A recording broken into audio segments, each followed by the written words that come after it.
کرو طنز. طنز سے معاملہ کیا ہوتا ہے؟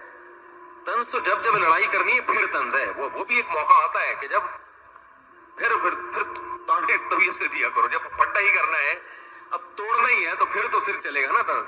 تو حتی الامکان اسی وجہ سے میں اس کا بالکل قائل نہیں ہوں جوائنٹ فیملی کا اس زمانے میں, کیونکہ پتہ ہی نہیں چل رہا ہوتا. جو مظلوم ہوتی ہے وہ ظالم بنی ہوئی ہوتی ہے, جو ظالم ہوتی ہے وہ مظلوم بنی ہوئی ہے, تو پتہ ہی نہیں چل رہا ہوتا. بھائی تمیز سے الگ رکھو, اماں کو ملاؤ, جیسے ہی لڑنے لگو بولو اماں آپ کا گھر وہ ہے, آپ کا گھر وہ ہے. پھر بھی جوائنٹ فیملی اللہ کی نعمت ہے, بشرطے کہ تمیز سے رہیں. کہ جب بھی ہمارے گھر میں بہو آتی ہے نا, تو میں اپنی بیگم کو سمجھا دیتا ہوں, اس پہ طنزیہ لہجہ کبھی بھی نہیں, چاہے کتنی غلط ہو, طنز نہیں کرنا ہے. اب بہویں بھی آج کل مارکیٹ میں ایسے آ رہی ہیں جن کو روٹی پکانا کھانا بہت طبیعت سے آتا ہے, ان کو پکانا بالکل بھی بولو نہیں. کھلا دو, آپ کھا جائیں گے, حالانکہ ڈائٹنگ پہ ہوتی ہیں پھر بھی کھا جائیں گے. You chose nursing because you wanted to help others. Now you're choosing an MSN or DNP because you want to help yourself. پکانے کا ان کو پتہ ہی نہیں ہوتا. اب جب سسرال میں گئی تو چلو تم بھی کبھی پکا دو, خود بھی پکا دو, ہمیشہ تو ہوٹل سے نہیں آئے گا, تو پکی نہیں رہی. پھر اس پہ شو بھی ایکچولی اصل میں ہم لوگ تو پیزا اور برگر اور ایکچولی بس مجھے روٹی تو بنتی ہی نہیں ہے, مجھے تو اردو آتی ہی نہیں ہے. تو یہ کوئی کمال کی بات تو نہیں ہے نا. اردو میں اس کا اردو میں کیا کہتے ہیں اس کو, تو یہ کوئی خوشی کی بات تو نہیں. اور اردو نہ آنا یہ کوئی خوشی کی, یہ فخر ہے بھائی, اردو نہیں آتی, ہم اتنے نیک ہیں, ٹھیک ہے نا, ہمیں اردو آتی نہیں ہے. تو کیا ہے, انہوں نے کہا کہ روٹی پکانی نہیں آتی. وہ نہیں آتی نا آج کل لڑکی کو, چائے بنانی نہیں آ رہی, وہ یوں. تو کہتے میں نے اپنی بیگم سے بولا ہوا ہے کہ کسی کو یہ نہیں کہنا ہے کہ تمہیں روٹی پکانا نہیں آتی. یہ کیا پکا دیا, ساسیں کہہ رہی یہ اس کو روٹی بولتے ہیں تیری. پھر پتہ ہے کیا ہے, تیری ماں نے, تمہاری ماں باپ نے تمہیں اتنا بھی نہیں سکھایا, تمہارے والدین نے تمہیں اتنا بھی نہیں سکھایا. یہ بہت نیک ساس جو ہے نا بڑے آرام سے کہے گی تمہارے والدین نے اتنا بھی نہیں سکھایا, اور زیادہ نیک ہوگی تو کہے گی کم از کم تمہارے والدین کو یہ تو سکھا دینا چاہیے تھا. یہ بہت نیک عورت کی بات کر رہا ہوں جو بغیر حساب کتاب کی جنت میں جائے گی, اس کی بات کر رہا ہوں. جو تانا تو ہو گیا نا, لیکن بڑے آرام سے, وہی والی بات ہے نا, اعصابی کمزوری ہے وہ چل رہا ہے بیچارہ دو کہ تمہاری ماں نے تمہیں روٹیاں پکانا تو کم از کم سکھا دینا. چلو میں سکھا دیں, لیکن ماں پہ طنز تو کر دیا نا بھئی. یہ کون سا اتنا بڑا کام ہے یار, روٹی پکانی نہیں آتی.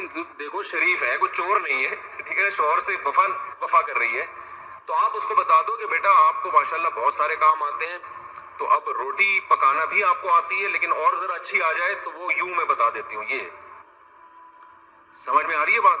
پھر دوسروں کے سامنے اس کی تعریف ہو بہو کی, اس کو یہ نہیں کہ اس کو تو روٹی پکانا میں نے سکھائی ہے, اپنے ماں باپ کے گھر سے تو روٹی بھی نہیں آتی تھی.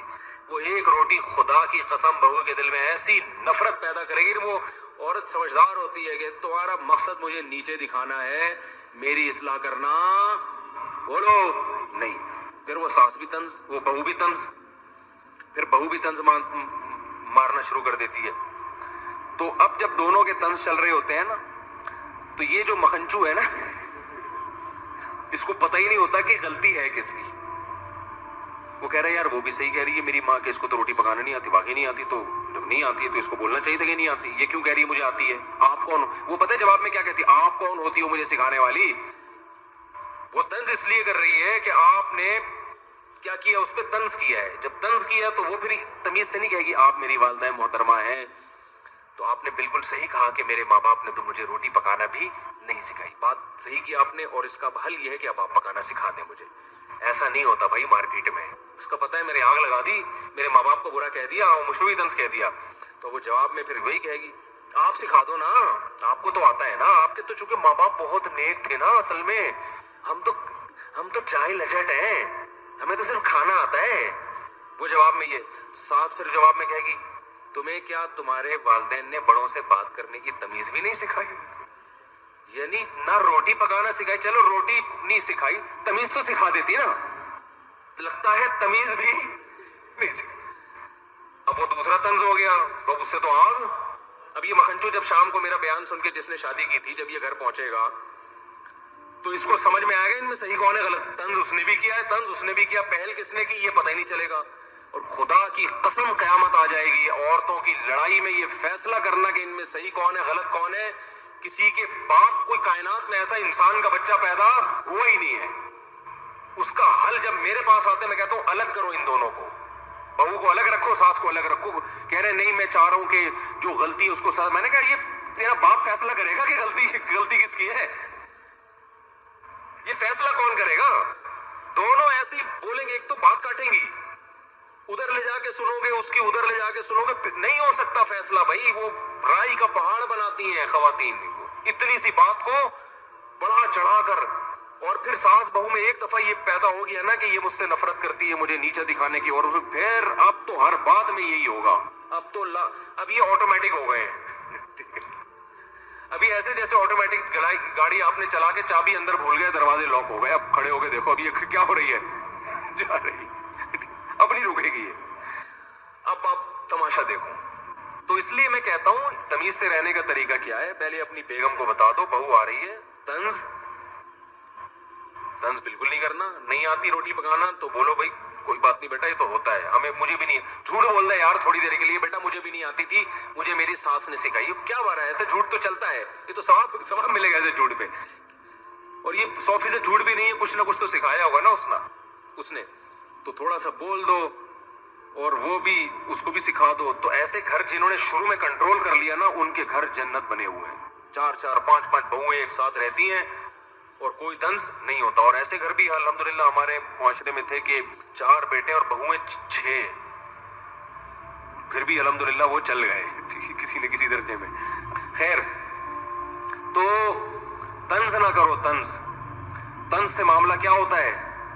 طنز تو جب لڑائی کرنی ہے پھر طنز ہے. وہ بھی ایک موقع آتا ہے کہ جب پھر طبیعت سے دیا کرو. جب پٹا ہی کرنا ہے, اب توڑنا ہی ہے, تو پھر چلے گا نا طنز. تو حتی الامکان, اسی وجہ سے میں اس کا بالکل قائل نہیں ہوں جوائنٹ فیملی کا اس زمانے میں, کیونکہ پتہ ہی نہیں چل رہا ہوتا. جو مظلوم ہوتی ہے وہ ظالم بنی ہوئی ہوتی ہے, جو ظالم ہوتی ہے وہ مظلوم بنی ہوئی ہے, تو پتہ ہی نہیں چل رہا ہوتا. بھائی تمیز سے الگ رکھو, اماں کو ملاؤ, جیسے ہی لڑنے لگو بولو اماں آپ کا گھر وہ ہے, آپ کا گھر وہ ہے. پھر بھی جوائنٹ فیملی اللہ کی نعمت ہے, بشرطے کہ تمیز سے رہیں.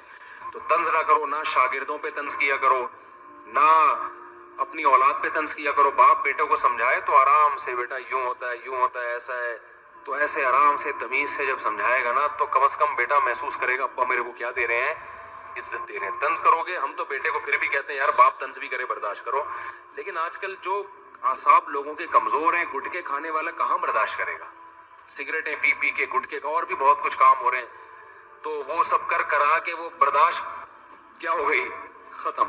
تو آرام سے تمیز سے ٹھنڈا کر کے آرام سے.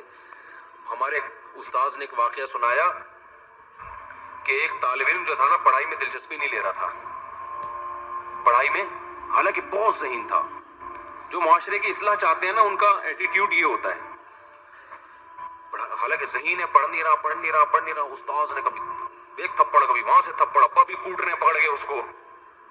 کہہ رہے مجھے بتایا کہ یار اس کو مارتے رہتے ہیں. تو میں نے اس کو سائڈ پہ لے کر گیا. میں نے کہا بھائی پہلی بات میں گارنٹی دیتا ہوں آئندہ تم پہ کوئی ہاتھ نہیں اٹھائے گا.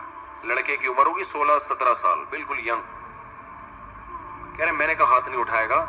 تمہیں اتنا شوق ہے پڑھنے کا, تم پڑھتے کیوں نہیں ہو؟ عزت دی نا اس کو, اور کہا کہ دیکھو جو تمہارے دل.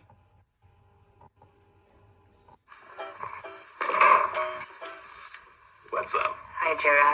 We brought you here today. دل میں بات ہے, مجھے بتاؤ, میں تمہاری عزت کی بھی حفاظت, تمہارے راز کی بھی حفاظت کروں گا, کیونکہ تم تو بہت اچھا پڑھتے تھے, اچانک کیا ہو گیا تمہیں؟ کوئی میڈیکلی کوئی پرابلم ہو گئی ہے, کچھ بھی ہو گیا ہے, میں پہلی بات تمہارا راز رکھوں گا, تمہیں ذلیل نہیں کروں گا. تو اس نے کہا کہ مجھے عشق ہو گیا اپنی کزن سے, اور ہر وقت وہ میرے دماغ میں بسی رہتی ہے. واقعی بھی پرانا, اس وقت موبائلوں کا زیادہ استعمال نہیں ہوتا تھا, اور میرے دماغ میں وہ گھس گئی ہے. مجھے ہر وقت اس کے خیالات آتے ہیں, ہر وقت اس سے ملنے کا شوق. اور میں یہ بات اپنے باپ سے نہیں کر سکتا, کیونکہ ہمارے گھر کا ایسا ماحول نہیں ہے کہ ابا سے کہیں ابا مجھے فلانی سے عشق ہو گیا. ابا کہے گا چماٹ لگایا, کم بات اپنی عمر دیکھ تجھے پڑھنے کے لیے میں نے بھیجا ہے, اور عشق ہو گیا, تو مولوی بن رہا, مدرسے کا طالب علم تھا, تو مولوی بن رہا ہے. تو اب کیا کیا کہ مدرسے کا تھا, پتہ نہیں کالج کا تھا, مجھے صحیح یاد نہیں ہے. واقعہ یہ ہو گیا کم از کم 20 سال پرانا. تو انہوں نے اس کو جا کے سمجھایا, انہوں نے کہا کہ کوئی بات نہیں, میں تمہارے والد سے بات کرتا ہوں. اس نے کہا نہیں آپ بات کریں گے ابا غصے میں آ جائیں گے. انہوں نے کہا چھوڑو یار. ابا کو جا کے سمجھایا دیکھو یہ اچھا بھلا لڑکا ہے, اتنے شوق سے پڑھ رہا تھا, یہ بندہ 2 نمبر نہیں ہے.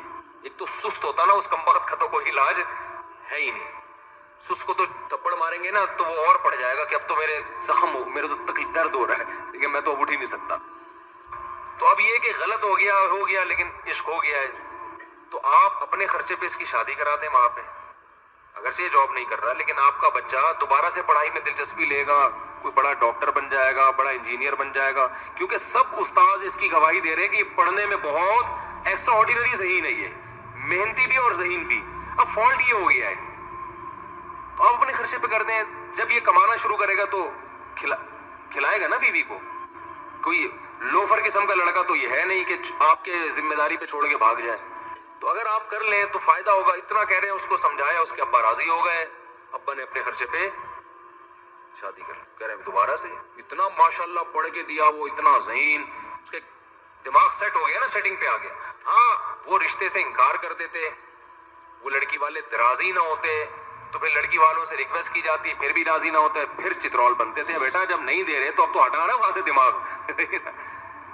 یہ تھوڑی کہ کوئی بھی کسی پہ لٹو ہو جائے تو بس ہو گیا تو مل جائے گی. نہیں, عمل الانسان ما تمنا. اللہ قرآن میں فرماتے ہیں انسان کو ہر محبوب چیز نہیں ملتی, کچھ مل جائیں گی, کچھ میں صبر کرنا پڑے گا. تو ورنہ تو ساری دنیا کی سیٹنگیں اگر کامیاب ہو رہی ہوتی تو یہ ڈیٹنگ پوائنٹ اور چھپ چھپ کے ملاقاتیں کیوں ہوتی؟ جہاں پسند آئی پیغام بھیجا, ابا نے کہا لے آ. ایسا نہیں ہوتا. ابا درمیان میں کباب میں ہڈی, اماں کباب میں ہڈی, پھر آپ کے ابا راضی ہو گئے تو پھر ان کے ابا ہڈی, ان کی اماں ہڈی, اتنے سارے ہڈے درمیان میں ہول سیل کے حساب سے پڑے ہوئے ہیں, اور اتنے کانٹے ان کو عبور کر کے کبھی مل جائے گا کبھی نہیں. تو جب نہیں ملا تو پھر وہی ہمارا فلسفہ, کہیں اور ٹرائی کرو بھائی. ٹھیک ہے نا. یہ نہیں کہ اس کے یہ جو کہتے ہیں میں تمہارے انتظار میں 20 سال بیٹھا رہوں گا, یہ پاگل آدمی ہے, بے وقوف آدمی ہے, یہ پاگل ہے, یہ کچھ بھی نہیں کر سکتا دنیا میں. ٹھیک ہے نا. 20 سال میں تو تمہارے بچے 20 سال کے ہو جائیں گے. اللہ کے بندے چھوڑ دے, ہٹا اس کو دماغ سے نکال, کہیں اور کر. اب جو دل میں جو جلن ہو رہی ہے وہ جلن خود بخود ختم ہو جائے گی جب اس سے تعلق چھوڑ دو گے. کوئی بھی خبر میں لے کے محبتوں کو نہیں جاتا. تو جو اصل بات جہاں سے شروع ہوئی تھی بس ختم کرتا ہوں. اگر تمیز سے کام کیا جائے نا, بہت سارے کام, بڑے بڑے مشکل مسئلے حل ہو جاتے ہیں. اور اگر یہی ہفڑ دفڑ اور تمیز نہیں ہے, ادب نہیں ہے, تو میرے بھائی بنے ہوئے مسئلے بھی کیا ہو جاتے ہیں.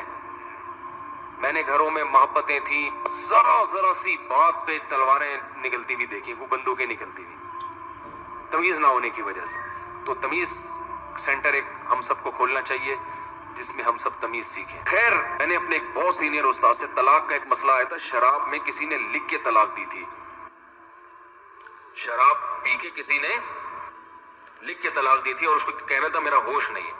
تو اصل مسئلہ تو کہ شراب پی کے اگر کوئی زبان سے طلاق دیتا ہے تو ہو جاتی ہے, اور اس کے نہ ہونے پر یاد رکھو کوئی دلیل نہیں ہے. کیونکہ میرا یہ کلپ جیسے ہی جائے گا بہت سے لوگ حدیثیں پیش کرنا شروع کر دیں گے کہ نشے میں طلاق نہیں ہوتی. ایسی کوئی حدیث نہیں ہے کہ نشے میں طلاق نہیں ہوتی ہے. یہ حدیث میں یہ آتا ہے کہ اغلاق میں طلاق نہیں ہوتی, جب تالا پڑ جائے عقل پہ تو اس سے سوتا ہوا آدمی مراد ہے, یہ دیوانہ مجنون مراد ہے. جو شخص شراب پیتا ہے اسے یہ کمبخت کو پتا ہوتا ہے کہ میں بیوی کو طلاق دے رہا ہوں. ٹھیک ہے نا, ماں کو نہیں دے رہا ہوتا, بیوی کو. تو ایسے, اور پھر شراب کی حالت میں شریعت نے کسی عمل میں ہمیں معاف نہیں کیا. شراب کی حالت میں آپ کسی کو چاقو مار دیں, قصاص لیا جائے گا آپ سے, حالانکہ قصاص معمولی شبہات سے ساقط ہو جاتا ہے. جرم کی نوعیت ذرا سی کم ہو تو قصاص نہیں ہوتا, قتل نہیں کیا جاتا. زنا کر لیں تو کوڑے.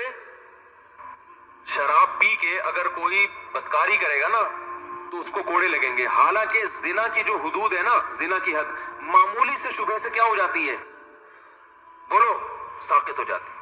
مثال کے طور پر ایک آدمی نے کسی عورت سے زنا کیا اور بولا کہ یہ میری بیوی ہے, اور اس پہ جو ہے وہ گواہ پیش کر دیے اس نے. اب گواہ جھوٹے ہیں سچے ہیں, لیکن وہ تو ایک الگ مسئلہ ہے کہ بیوی ہے یا نہیں ہے, لیکن کم از کم زنا کی حد جاری نہیں ہو سکتی, کیونکہ قاضی کو کیا ہو گیا ہے, شبہ پیدا ہو گیا, یار یہ ہے بھی کہ نہیں ہے.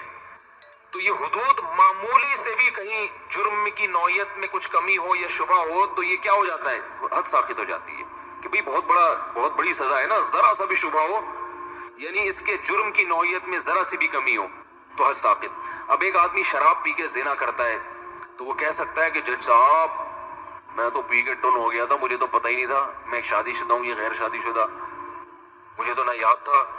تو کسی کا بھی مذہب نہیں ہے کہ اس پہ زنا کی سزا جاری نہیں ہوگی یار اس بیچارے کو کیا پتا, کوڑے پڑیں گے. زنا شادی شدہ ہے تو رجم ہوگا, کنوارا ہے تو کوڑے پڑیں گے.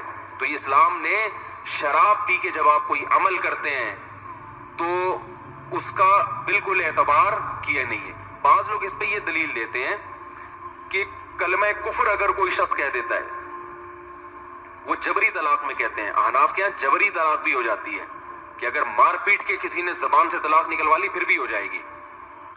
تو یہاں بھی یہ دلیل دی جاتی ہے کہ وہ تو اپنے اختیار سے نہیں دے رہا, وہ تو مجبور ہے, اور اس پہ تو عقل کے دروازے کیا ہو گئے ہیں بند. حدیث میں آتا ہے نا اغلاق میں طلاق نہیں ہوتی, تو عقل کے دروازے اس پہ بند نہیں ہو گئے. بہت ہوشیاری سے اس نے کام یہ کیا ہے کہ کوڑے سے بچنے کے لیے اس نے کیا کر دیا, اگر بے وقوف ہوتا تو ہڈیاں توڑوا دیتا.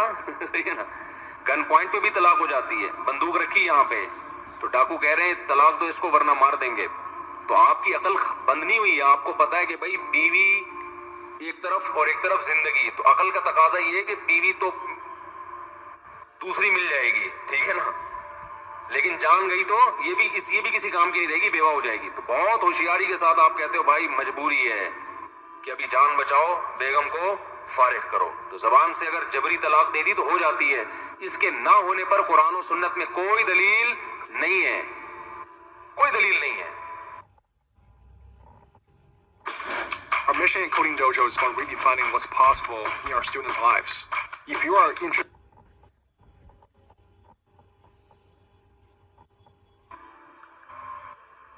ہاں آپ یہ کہہ سکتے ہیں عورت کا قصور کیا ہے بیچاری کا, اس کو کیوں سزا دی جا رہی ہے. تو طلاق میں یہ نہیں دیکھا جاتا کہ قصور ہے یا نہیں ہے. ایک آدمی بیٹھے بیٹھے بیوی کو طلاق دے دے تو نقصان ہو گیا نا عورت کا, لیکن اس کا کوئی قصور ہے, کوئی قصور نہیں ہے اس کا, لیکن پھر بھی ہو گئی, ویسے ہی کو دے دے. تو یہ تو دنیا میں ظلم ہوتا ہے نا, تو اس کی سزا پھر دنیا میں بھی ملتی ہے اور آخرت میں بھی. اگر کسی نے بندوق کی نوک سے آپ سے طلاق دلوائی ہے تو غلط کیا ہے, اس کو کوڑے بھی لگیں گے, اس کو سزا بھی ملے گی. اور اگر ایک آدمی کا یہ فیشن بن چکا ہے تو اس کو قتل بھی کیا جا سکتا ہے, جج اس کو قتل کر دے گا, ابھی تو گھر اجاڑ رہا ہے, اور بھی اس سے جرمانہ لیا جائے, جو مہر وغیرہ اس سے لیا جائے گا. تو اور اس میں بچنے کا ایک ہیلا بھی ہے کہ اگر کوئی بندوق سے طلاق دلوانا چاہے نا تو ایک تدبیر بھی ہے. تو وہ میں نہیں بتاتا, پھر لوگ اس کا ناجائز فائدہ بھی اٹھاتے ہیں, کیونکہ بعض دفعہ عورت پہ ظلم بہت ہو رہا ہوتا ہے تو اس میں پھر جبری طلاق کے علاوہ کوئی راستہ ہوتا نہیں ہے. اتنا ظلم ہو رہا ہوتا ہے, عدالتیں شریعت کے مطابق خلا دے نہیں رہی ہیں, اور وہ کمبخت طلاق بھی نہیں دے رہا, وہ مار رہا ہے, سگریٹ سے جلا رہا ہے. تو ایسے موقع پہ یہی آپشن رہ جاتا ہے کہ اس کمبخت کو مار پیٹ کے نا اس کے منہ سے طلاق نکلواؤ. ایسے واقعات ہوئے تو پولیس کو بلاؤ, اس کو چترول لگائے گی, اس کے اچھے بھی دیں گے. سمجھ رہے ہو, کیونکہ عدالتوں تو نہیں خیال کرتی. تو بعض لوگ اس پہ یہ کہتے ہیں کہ جبرن جب کلمہ کفر کہنا معاف ہے, جب آپ نے گن پوائنٹ پہ کسی نے کلمہ کفر زبان سے نکال لیا تو کفر جب اتنا بڑا جرم ہے وہ معاف ہے, تو طلاق معاف کیوں نہیں ہے؟ سمجھ رہے کہ نہیں سمجھ رہے بھائی؟ قرآن کہتا ہے کسی نے تمہیں قتل کی دھمکی دی اور کہا کہ کافر ہو جاؤ, اور تم نے زبان سے کلمہ کفر کہہ دیا. زبان سے کیا کہہ دیا؟ کلمہ کفر, جان بچانے کے لیے. تو قرآن کہہ رہے اللہ معاف کر دے گا, تم کافر نہیں ہوگے بشرطے کہ دل میں مومن ہو, کیونکہ یہ مجبوری میں کہہ رہے ہو, خوشی سے تھوڑی دے رہے ہو. سمجھتے ہو کہ نہیں سمجھتے ہو؟ تو لوگ کہتے ہیں جب کلمہ کفر اتنا بڑا جرم ہے جو گن پوائنٹ پہ جب وہ اللہ نے معاف کر دیا تو طلاق تو اس سے کم درجے کی چیز ہے. تو یہ خوب سمجھ لیں کہ ایمان کا تعلق دل سے ہے, زبان دل کی عکاس ہوتی ہے. اس لیے عام حالات میں شریعت نے زبان کو دل کا ترجمان بنایا ہے کہ جو زبان سے کہے گا وہی, اور عام حالات میں اسلام نے رکن بنایا ہے کہ اقرار باللسان, جب تک اقرار باللسان نہیں ہوگا محض دل سے ایمان کافی نہیں ہے. لیکن حقیقی مدار زبان پہ نہیں ہے, کیونکہ منافق زبان سے اقرار کرتے تھے پھر بھی کیا تھے؟ کافر, کیونکہ دل سے کیا تھے؟ منکر. لہذا قرآن نے کہا جب کوئی جبری طلاق تم سے دلوا رہا ہے تو تم دل سے راضی نہیں ہو, مجبوری میں زبان سے کہہ رہے ہو تو ہم تمہارا یہ عذر مان لیتے ہیں, چلو ٹھیک ہے. کیونکہ ایمان کا تعلق کس سے ہے؟ دل سے, جبکہ طلاق کا تعلق دل سے نہیں ہے, کس سے ہے؟ زبان سے ہے. آپ دل میں خوش نہیں ہو پھر بھی دے رہے ہو طلاق. کتنے لوگ 3 طلاقیں دے کہتے ہیں دل سے تو بالکل بھی راضی نہیں تھا. اسلام نے طلاق کے حکام کا مدار دل پہ بالکل بھی نہیں رکھا ہے, صحیح ہے نا؟ کس پہ رکھا ہے؟ زبان پہ. اس کی عقلی دلیل بھی ہے کہ اس طرح تو پھر بہت سی طلاقیں نہیں ہوں گی. لوگ کہتے ہیں ہم دل سے خوشی نہیں تھے اس طلاق کے دینے پر, بس وہ جذبات میں ہم نے دے دی. اور دوسری بات یہ حدیث سے بھی ثابت ہے کہ طلاق میں دل کا مدار نہیں ہے. تبھی حدیث میں آتا ہے ثلاث جدہن جد وہزلہن جد. 3 چیزیں ایسی ہیں جن میں حقیقت بھی حقیقت اور مذاق بھی حقیقت. تو طلاق اگر مذاق میں بھی دی جائے تو ہو جاتی ہے. حالانکہ مذاق میں طلاق دینے والا دل سے طلاق دینا نہیں چاہتا. وہ کہتا ہے میں تو محض ایک مذاق کر رہا تھا. جیسے مذاق میں آپ کسی کو الو کا پٹھا کہتے ہیں معذرت کے ساتھ, وہ غصے میں آئے گا بھائی مذاق کر رہا ہوں, سیریس کیوں ہو رہے ہو. دل سے میں تمہیں الو کا پٹھا نہیں کہہ رہا, میں چیک کر رہا تھا تمہارے اندر کرنٹ کتنا ہے. تمہارے اندر برداشت کتنی ہے, یہ کرنٹ چیک کر رہا تھا, کیونکہ ویسے تو کرنٹ تاروں میں آ نہیں رہا. تو بہت سے کام انسان مذاق میں کہتا ہے. خرید و فروخت مذاق میں نہیں ہوتی. جیسے میں نے مذاق میں کہہ دیا کہ یہ گھڑی میں نے آپ کو 1 لاکھ میں دی. آپ کو پتا ہے مجھ سے مذاق کر رہے ہیں. آپ نے کہا کہ میں نے 1 لاکھ میں خریدی. آپ کو پتا ہے کہ میں بھی کیا کر رہا ہوں, مذاق. دونوں کو پتا ہے مذاق کر رہے ہیں. تو نہ یہ 1 لاکھ میں آپ کی ہوئی, نہ میں اس قیمت کا مالک بنا. یہ ڈرامہ ہے, اس میں نہیں ہوگی طلاق. سوری, اس میں خرید بے و شراء نہیں ہوگی. لیکن طلاق میں حدیث میں آتا ہے ورڈنگ پر ہے, ورڈ, الفاظ کیا یوز ہو رہے ہیں. دل کی خوشی کا اعتبار, دل کی نیت کا اعتبار نہیں ہے. تو جب جبر میں گن پوائنٹ پہ طلاق دی جاتی ہے تو طلاق دینے والی کی نیت طلاق کی نہیں ہوتی, صرف الفاظ ہوتے ہیں. تو اسلام کے قرآن و سنت کہتا ہے طلاق میں مدار کس پر ہے, الفاظ پر.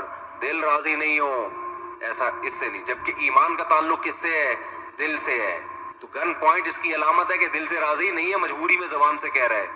تو جیسے منافق دل سے اسلام کو پسند نہ کرے, زبان سے 100 دفعہ کلمہ پڑھے تو وہ مسلمان نہیں ہوگا. اور کسی کے ہاں بندوق رکھی ہوئی ہو اور وہ دل سے مومن ہو, زبان سے کلمہ کفر کہہ دے تو وہ کافر نہیں ہوگا. لیکن طلاق میں اگر کوئی شخص دل سے طلاق سے راضی نہیں ہے لیکن زبان سے مذاق میں یا کسی بھی طرح سے کہہ دے تو طلاق ہو جائے گی. اور دل سے طلاق پہ راضی ہو گیا ہے, وہ دل میں کہہ رہا ہے بس میں نے دے دی نا, دل میں کہہ رہا ہے, لیکن زبان سے کیا کہتا ہے, نہیں دی. تو ہوگی نہیں ہوگی. زبان سے دے گا, زبان سے نہیں دے رہا تو نہیں ہوگی. صاف پتہ چلتا ہے کہ طلاق کے احکام کس پہ چلتے ہیں بھائی, زبان پہ. سمجھتے ہوئے نہیں سمجھتے, اس لیے جبری طلاق بھی ہو جاتی ہے. اور سعودی عرب کی عدالتیں تو ان کے علماء فتویٰ دیتے ہیں کہ جبری نہیں ہوتی کیونکہ حنبلی فقہ کو فالو کرتے ہیں, لیکن عدالتیں جبراً صبح شام طلاقیں دلوا رہی ہوتی ہیں کیونکہ ان کے پاس اس مسئلے میں فقہ حنفی کے علاوہ کوئی راستہ ہے نہیں. کیونکہ جب ظالم مردوں کے کیسز آتے ہیں نا تو عدالت کہتی ہے 2 طلاق دو. جب پتہ چل جاتا ہے نا ظالم ہے تو سعودیہ کی عدالت کہتی ہے 2. وہ کہہ رہا ہے تو میں نہیں دے رہا, تو اس کو شرطیں ارتے کھڑے ہوئے ہوتے ہیں, 2-4 سعودی شرطیں آ کے دکھاتے ہیں, اس کو دیتا ہے. عدالت تو جبری کر رہی ہوتی ہے نا, اس کو پتہ ہے جیل میں ڈال دیں گے. تو وہاں سب جبری طلاقیں ہو رہی ہیں, وہاں کوئی نہیں کہتا کہ جبری طلاق نہیں ہوتی. ہمارا بس خون پیا ہوا ہے کہ تم اندھے مقلد ہو, تم قرآن و سنت کو فالو نہیں کرتے. حدیث میں تو آتا ہے لا طلاق ولا عتاق فی اغلاق. حدیث میں یہ کہیں بھی نہیں, اغلاق کا مطلب آپ اپنی طرف سے کر رہے ہو. یہ اور ایک روایت میں آتا ہے کہ ایک صحابیہ نے وہ ایک اپنے شوہر کے سینے کے چڑھ پہ سینے پہ چڑھ کے چورا رکھ دیا. یہ روایت بتاتے ہوئے ڈر لگتا ہے کہ کر نہ لے کوئی خاتون نے چورا رکھا, بولا مجھے طلاق دو, اس نے دے دی, 3 طلاقیں دے دی. تو جب نبی کے پاس کیس گیا آپ نے فرمایا لا قیلولۃ فی الطلاق, طلاق میں اقالہ نہیں ہوتا, فسخ نہیں ہوتا, ہو گئی ہے. وہ الگ بات ہے کہ اس عورت کو سزا دی جائے گی, کچھ بھی ہوگا. تو بعض علماء اس حدیث کی سند پہ کلام کرتے ہیں کہ یہ حدیث کی سند ٹھیک نہیں ہے, لیکن ایسا نہیں ہے کیونکہ ابھی اس کا موقع نہیں ہے تو پھر اس پہ کسی وقت, لیکن روایت بھی ہمیں ملتی ہے. اس روایت کو ضعیف بھی قرار دے دو تو باقی تو وہ جو حدیث تو ہے نا کہ 3 چیزیں مذاق میں بھی کیا ہیں, حقیقت ہیں. تو اس سے پتہ چلتا ہے کہ اس میں شریعت نے زبان پہ مدار. نکاح بھی ایسے ہی ہے, آپ دل سے راضی نہیں ہو نکاح کرنے پر, لیکن قاضی نے جب کہا کہ قبول ہے بول لے تو آپ نے بولا قبول ہے, ہو گیا. When I was accepted to SGU, that was one of the greatest days of my life. The faculty at SGU.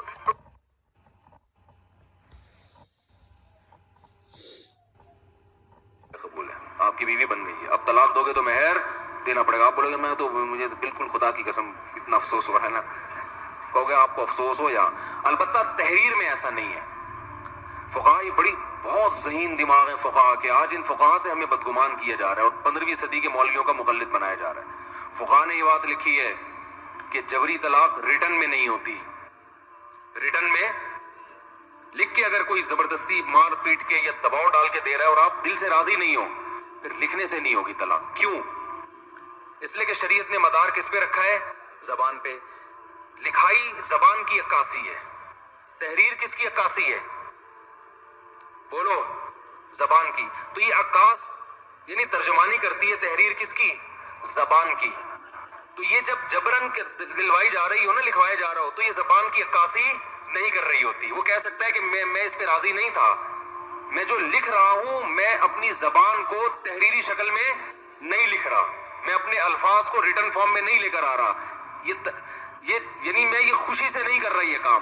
تو ایسے موقع پر اس کی تحریر اس کی زبان کی عکاس نہیں ہے, اس کی زبان کی ترجمان نہیں ہے. اور اس کی بات دلیل بھی ہے کہ دیکھو بندوق لے کے بیٹھا ہوا تھا, دیکھو تھپڑ مار رہا تھا, دیکھو ابا آنکھیں دکھا رہے تھے, ٹھیک ہے نا, میں تو خوش نہیں تھا اس پہ. تو اگر وہ دعویٰ کرتا ہے کہ میں خوش نہیں تھا اور اس پہ قرینے بھی موجود ہو, خالی دعویٰ برائے دعویٰ نہ ہو, قرائن بھی ہوں, تو اس کا مطلب ہے کہ یہاں تحریر زبان کی ترجمانی نہیں کر رہی, کیونکہ یہ راضی نہیں ہے. ترجمان وہی ہوتا ہے جو راضی ہوتا ہے.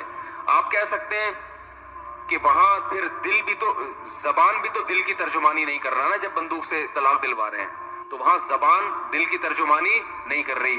تو اس کی کوئی ضرورت نہیں ہے. دل کی ترجمانی زبان نہ بھی کرے تو مدار کس پر ہے؟ زبان پر ہے. جبکہ کتابت ریٹن فارم میں جب ہوگی طلاق, تو جب ہوگی جب وہ الفاظ کو تحریر میں لا, وہ لا ہی نہیں رہا تحریر میں, یا وہ لا رہا ہے مگر خوشی سے نہیں لا رہا. تو یہاں زبان جب دل کی عکاسی نہ بھی کرے تو اس سے کوئی فرق نہیں پڑتا. لیکن تحریر کے لیے ضروری ہے, کیونکہ تحریر اصل نہیں ہے کلام میں, وہ ایک ضرورت ہے. بعض دفعہ لوگ بات کہنے کے بجائے لکھنے کو ترجیح دیتے ہیں, تو ایک ضرورت کے لیے شریعت نے اس کو رکھا ہوا ہے کہ بھئی چلو بولنا نہیں چاہتے, منہ سے پھوٹنے میں تمہیں تکلیف ہو رہی ہے, لکھ کے دینا چاہتے ہو کسی بھی وجہ سے. تو یہاں جب تحریر زبان کی ترجمانی نہیں کر رہی ہوگی تو پھر تحریری طلاق واقع نہیں ہوگی. اس لیے ہم کہتے ہیں جبراً اگر تحریری طور پہ طلاق دے دی جائے تو وہ واقع نہیں ہوتی. سمجھتے ہو کہ نہیں سمجھتے؟ تو آج بہت ہوتا ہے نا, دباؤ میں ڈال کے داماد کو لے دے طلاق دے, وہ بیچارہ لکھ دیتا ہے, وہ اس کو دیکھ رہا ہوتا ہے سالے کو. تو ایسے موقع پہ اگر زبان سے نہیں دی ہے تو نہیں ہوگی طلاق.